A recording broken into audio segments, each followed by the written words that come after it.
Well, when we left Drill, we went through Prestatyn. There's nothing in Prestatyn, so we didn't stop. Only the remains of the old Pontins holiday camp, where they filmed Holiday on the Buses. We're now at what they call the Lords of Wales, the church in Holywell, and apparently the waters here do have curative properties.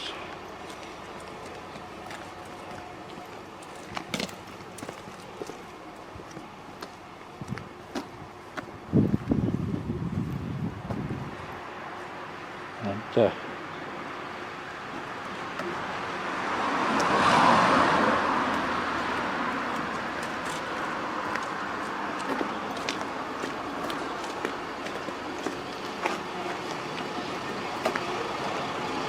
we stopped off at a place on the way up called Abercarn, where we found, as you saw in the previous segment, the Duke of Lancaster, an ex-British Rail ferry ship. Well, it was where they used to take out the lead from the lead mines in this area, and I don't know how far I'm allowed to go around the corner before they miss me on the coach, but it mentioned about the holding lake and also a chimney in the trees from part of the old smelters. Well, that was obviously a way back. At the beginning of this segment I spoke about the lead smelting in that back down at Llanarch.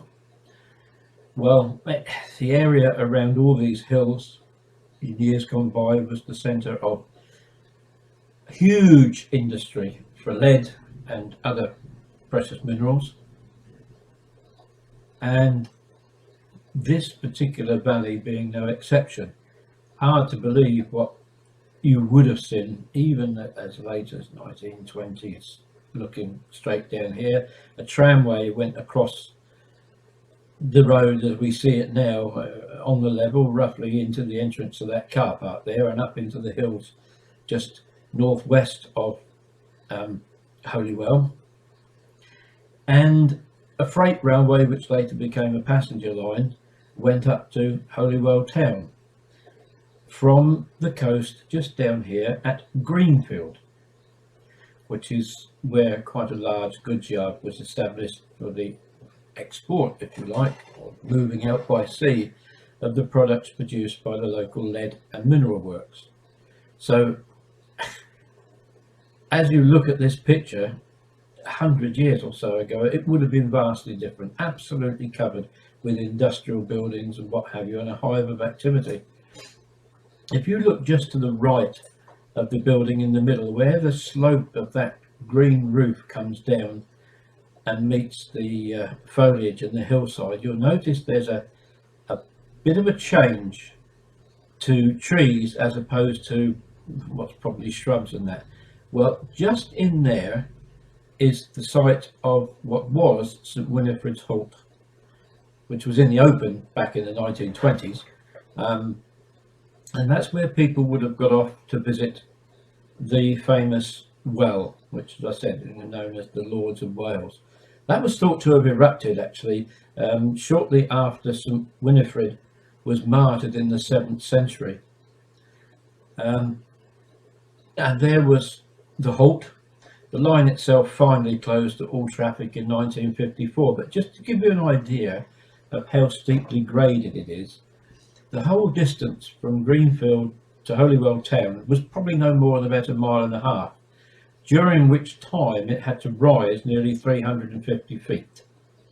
So as you can imagine, very powerful locomotives were needed to work this branch line, a maximum of 2 passenger carriages, and it was worked on the push-pull principle, although not so much push-pull as push stop you running away, because the locomotive was always at the seaward side it pushed the coaches up, and on the way back down obviously acted as the brake to stop the whole train running away. Such was the steepness of the gradient.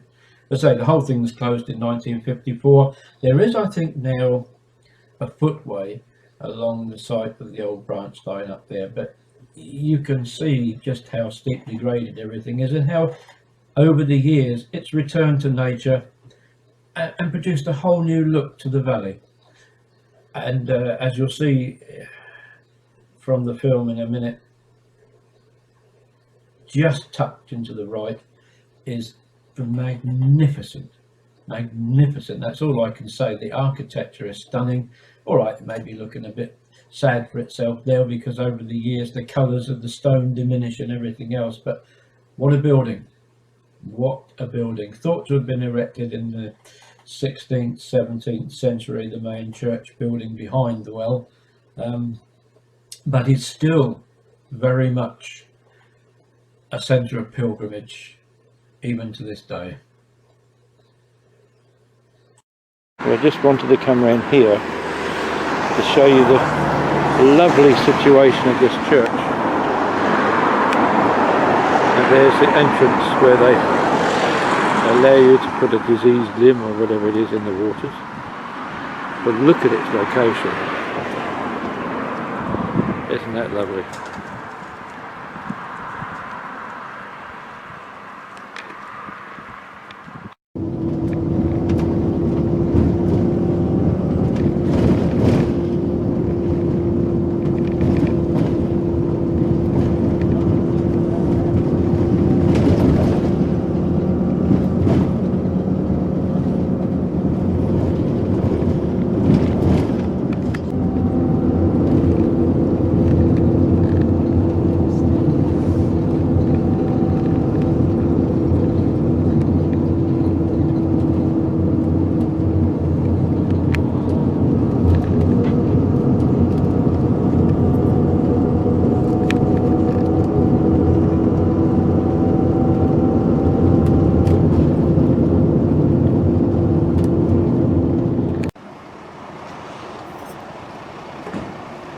Ja, Croeso St Asaph.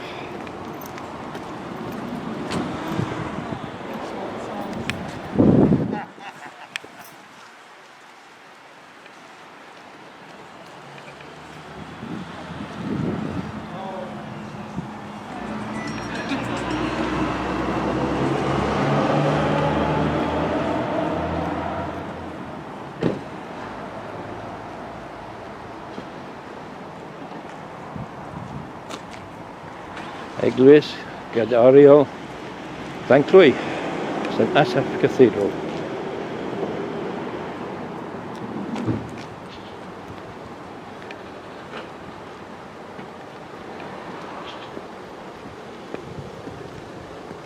And I'm going to be different to the others.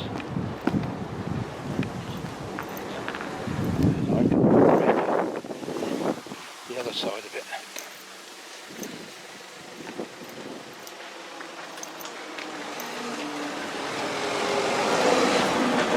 St Asaph, because of its small size,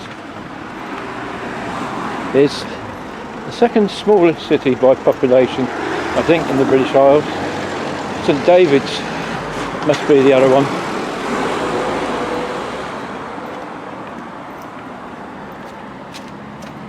But this is a lovely building. I'm going to go around the other side to try and get some better views of it, but when you look up at it from here,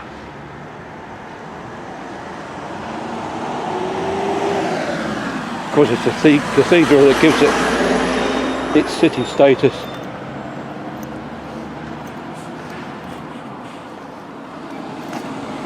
Unfortunately, I haven't got time to go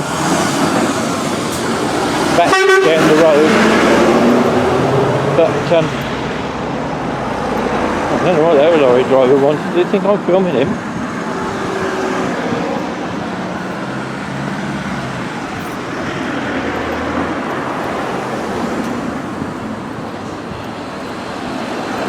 Yes, I noticed a couple of, as we come up the road, you could see the remains of the two railway bridges, the abutments, that's the word I was looking for. But we're around the corner here. This is quite interesting.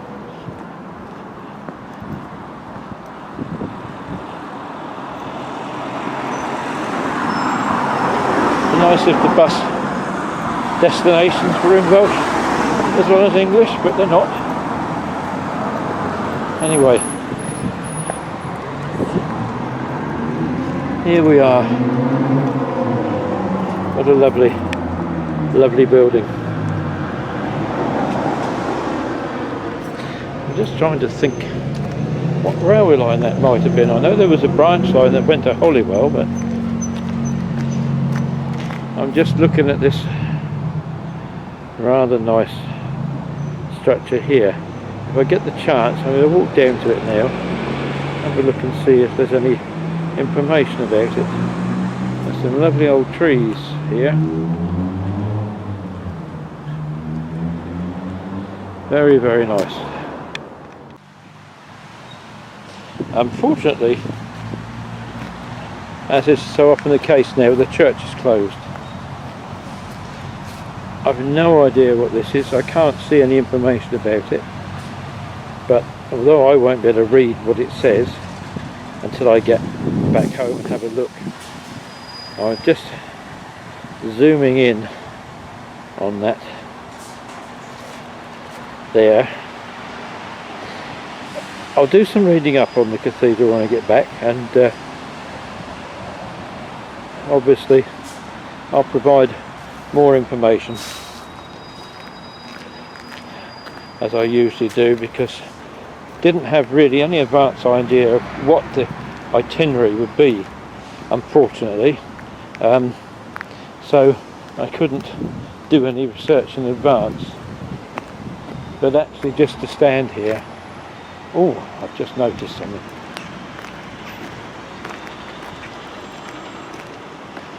I'm guessing that may be something to do with the 12 apostles. Could be wrong, but there's 3 there. I'll count them in a minute. It's worth a try. Rather nice clock up there, can you see it?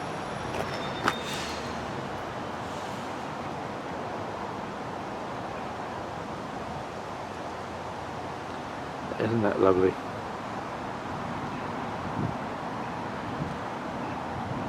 I'll try and get a better view of that in a minute.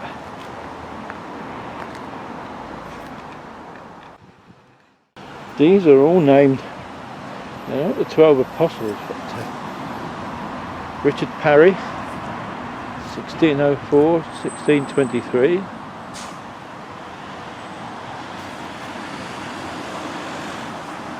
John Davis,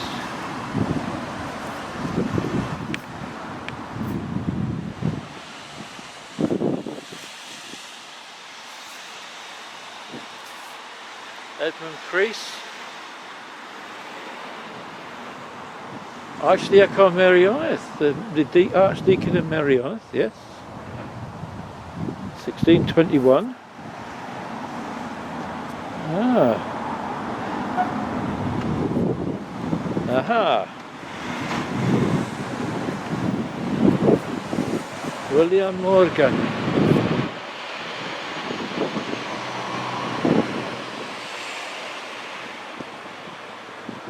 So this was erected in 1888 as a result of a subscription. This tercentenary memorial of the translation of the Bible into Welsh. Wow. By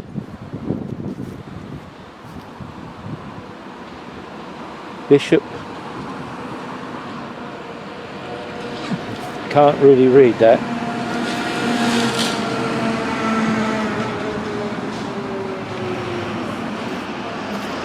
William Salisbury, Richard Davis. Well, there we are. Oh, and a bit of view of the clock.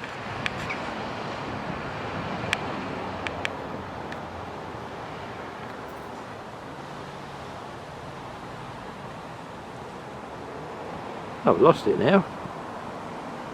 Where is it?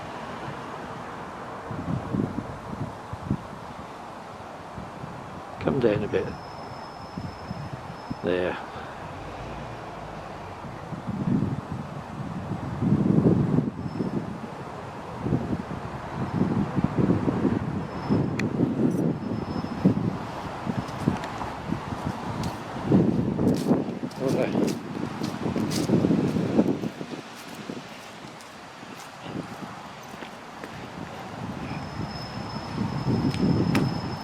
To say, I wish I'd have done some research beforehand, but not to worry.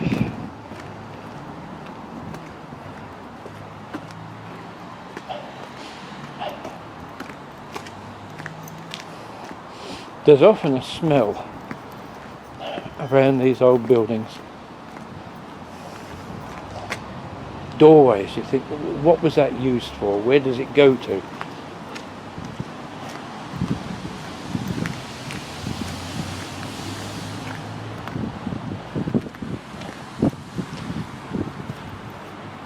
I'll be a naughty boy and walk across the grass here and head back and get a drink. There's a new bit of building there which doesn't look particularly attractive. They've tried to sort of keep it within a sort of tradition by the looks of it, but hasn't really done it justice.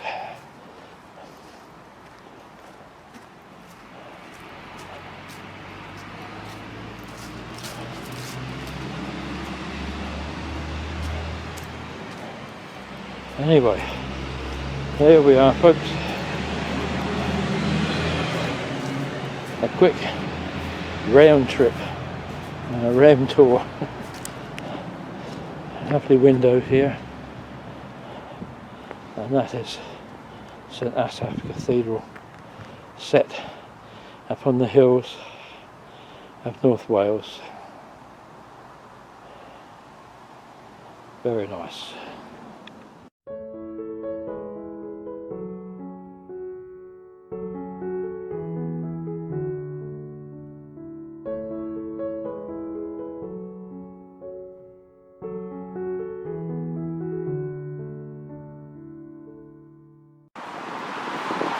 Well, with the roar of the traffic on the A55 dual carriageway behind, I say welcome to St Margaret's Church, Wardell Withan. This is also known as the Marble Church, with its spire over 200 feet high, and this is built limestone, and the interior apparently has 14 types of marble. So let's take a look round.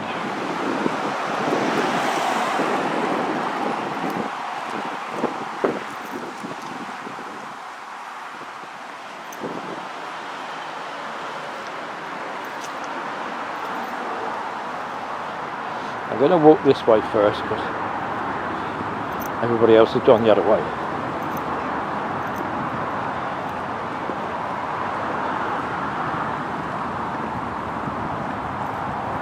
And I'm hoping we can go inside.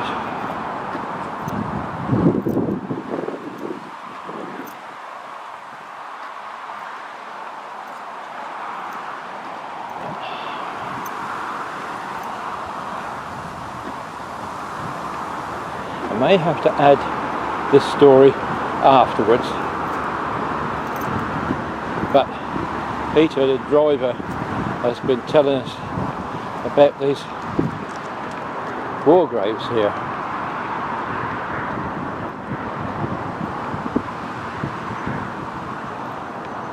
I'm not sure whether he meant people commemorated by the war graves or whether there were others, but apparently there were some people here during a flu pandemic. I'm sure he said it was the soldiers, and they would do a supply ship which would was due to dock here but didn't, and carried on and took food supplies to Russia, and so they rioted. And that's what he means is this one in the middle. Apologies if I'm treading over any graves. I don't mean anything bad.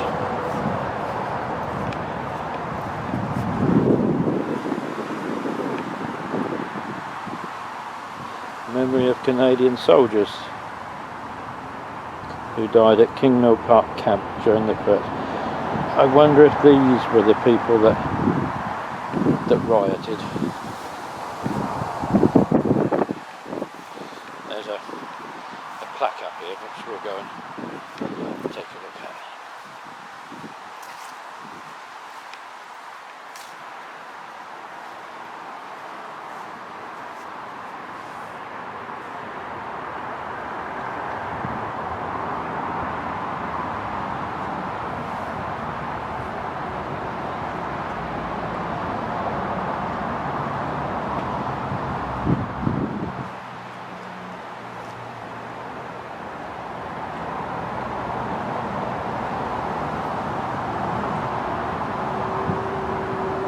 So they were soldiers who rioted.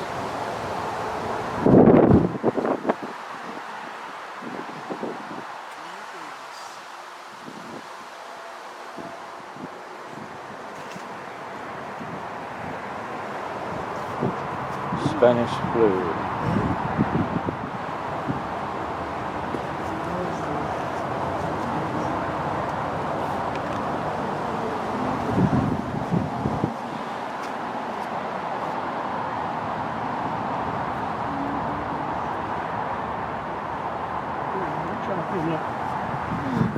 Saskatchewan.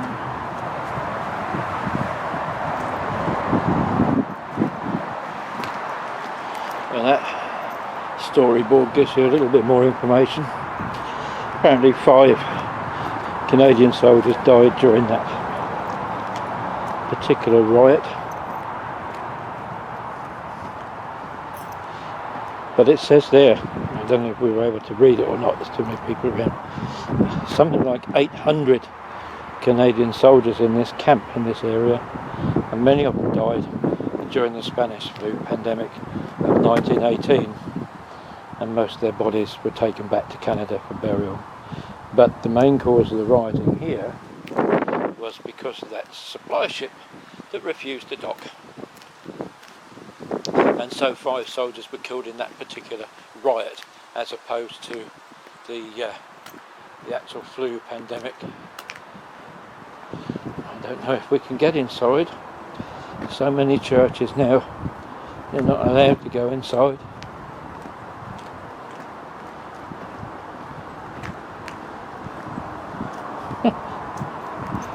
Toilets.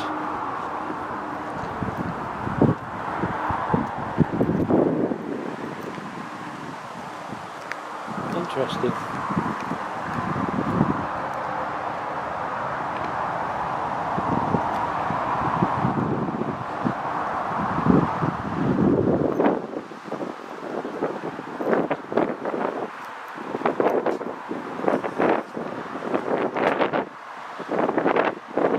Let's go up to the door.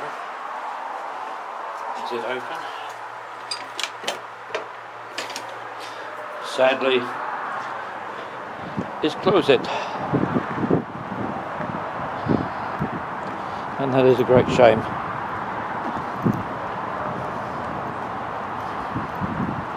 I'm afraid these videos are not that mine are ever great quality anyway, but not my usual style, unfortunately, because I'm with a coach party and, well, it is a little bit awkward. But right now I'm standing looking directly at the main door. What we'll do, we'll go up past the clock and we will literally take a look right up to the top. Right up to the top.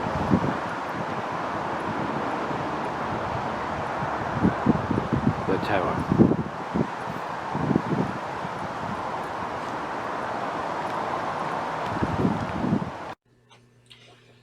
Now, the story of the rioters at Kinmel varies depending on where you look for your research. Peter, the driver, told us that it spilled over after a supply ship A refused to dock because of the flu pandemic, and B was anyway diverted to send supplies to Russia. That is not in the official version, which wasn't released by the Canadian government until apparently last year, 100 years after it all happened. According to their records, 5 men died, 3 soldiers and 2 officers. What we do know is 4 of them are buried in Bordeaux-Withan, and the 5th one had his body repatriated. Now, the Canadian government record suggests that 15,000 Canadian troops were here at the camp, and they resented being used by the British officers as forced labour.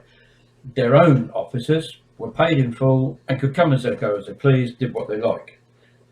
By the time of the riot, the men had been on half rations for a while. They hadn't had any pay for over a month, and there were 42 of them sleeping in huts designed for 30.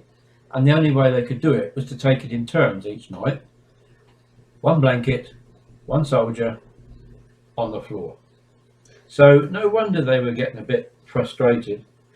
And then during the November of 1918, supply ships and ships to repatriate the soldiers were said to be coming, and then they were diverted first of all to the American soldiers, and then it seems the nail in the coffin was just before the 4th of March. They heard that the ships that were going to take them home had been diverted again to the Canadian combat troops.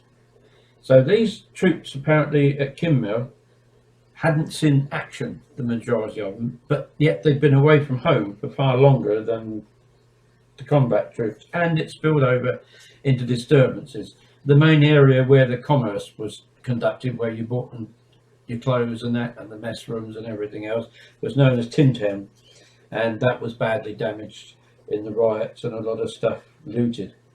Now, according to the official Canadian records, they quelled the riot. 2 officers and 3 soldiers were killed. That's as much as they say. In the end, about 27 or more, well no, there were 23 injured, and a load of people who rioted were rounded up and arrested. 25 of them were convicted of mutiny, and they were given jail sentences of up to 10 years of official penal servitude. So that's the official version. Like I said, the locals have the version that I said earlier. The big stone memorial that I showed you earlier, which says about the soldiers, is a memorial to over 200 or more who actually died of the flu in the camp, although apparently there are about 80 others who are remembered by official war graves, as well as English soldiers commemorated in that. I didn't find it on the way round, but apparently the locals were totally mystified by all of this, and they actually put up a tombstone to one of the dead Canadians, a Corporal Joseph Young, and it has an inscription on it, "One day we'll understand." Well, 100 years later, I don't think we still do understand, although we know a lot more about it. But that's about as much of the history as I've been able to find out. Sorry I've rambled on for a few minutes, but it's interesting, you know. You see a lovely church, it has its own story, which I'll tell in a minute. It's much, much shorter, you'll be pleased to know. But you go in there and there is this mystery and this history, and it's amazing what you find.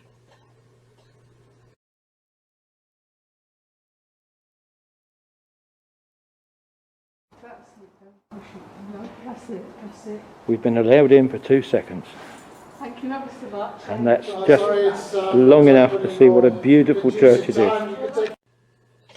Well, thanks to the wonders of modern technology, I've managed to slow that last bit of video down while I tell you a bit more about this lovely church here, St Margaret's in Bodwell-with-Ann, North Wales, dating from 1856, when it was erected in memory of her husband by Lady Margaret Willoughby de Book. It was finally consecrated in 1860 and was built to a design by John Gibson. Inside you'll find 14 varieties of marble, including pillars of Belgian red, and one of the naves has marble from Ennismurn, Anglesey. You'll also find shafts of Languedoc marble here, mounted on Purbeck marble bases, and there are several other varieties of marble used in different things around the church. It's a beautiful church. It's a shame that it's rather grey looking now, because it was originally in brilliant white, but even so, it still stands today as the beacon to the area that it was always meant to be.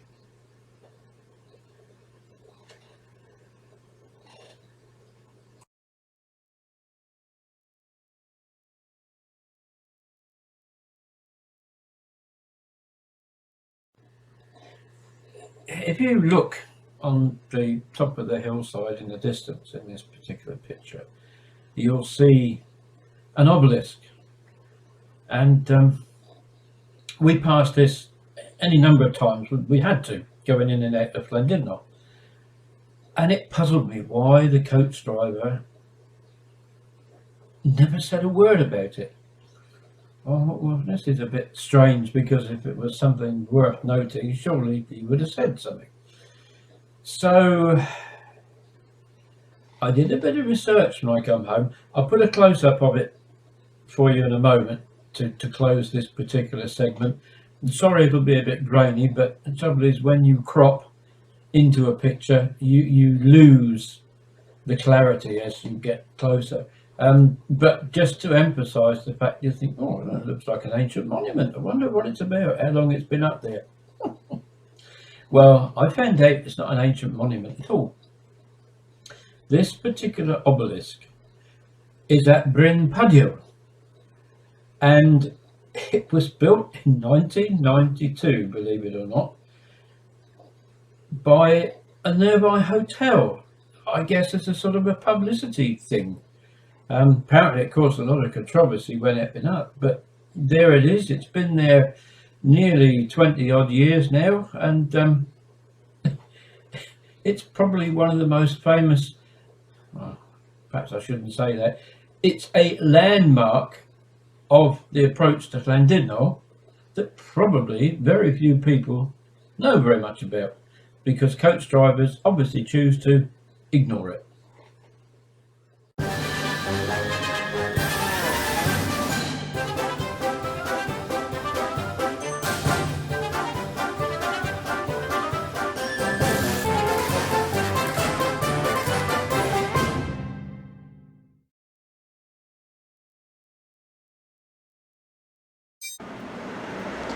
Well, again it's a bit windy, but with a name like Station Master, I had to find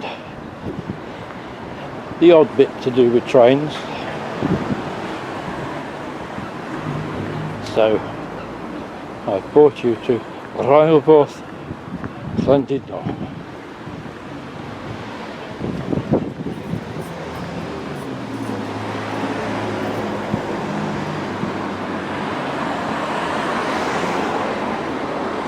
Llandudno railway station,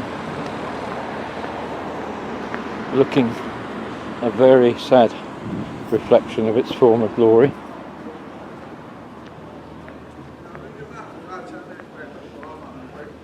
Can't go in there, unfortunately. The overall roof, it used to be much bigger than that, was demolished some time ago, but here's another one, because Lewis Carroll lived not so far away. we have another Alice in Wonderland statue. Alice there.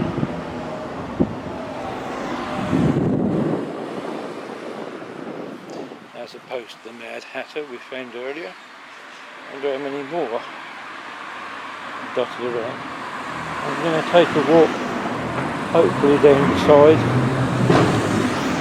and have a look and see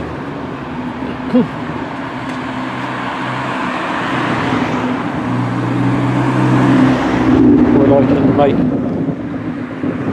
of the station.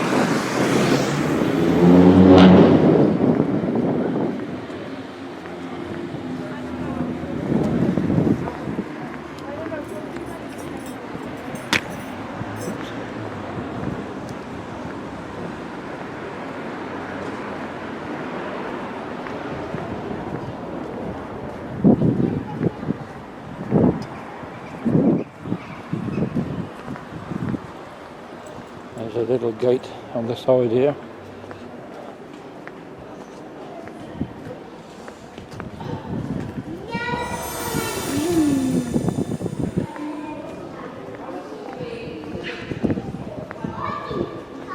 A few odd people about. And a disused signal box down the end.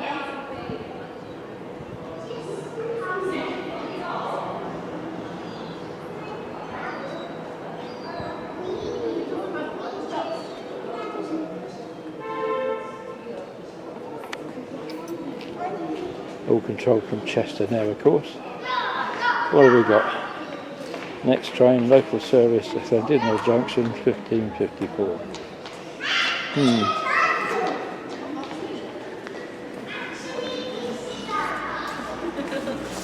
I look wrong. Traffic.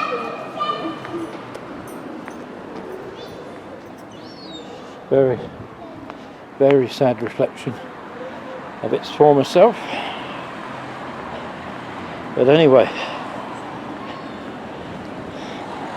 one more bit for the railway bus, Cathedral Station.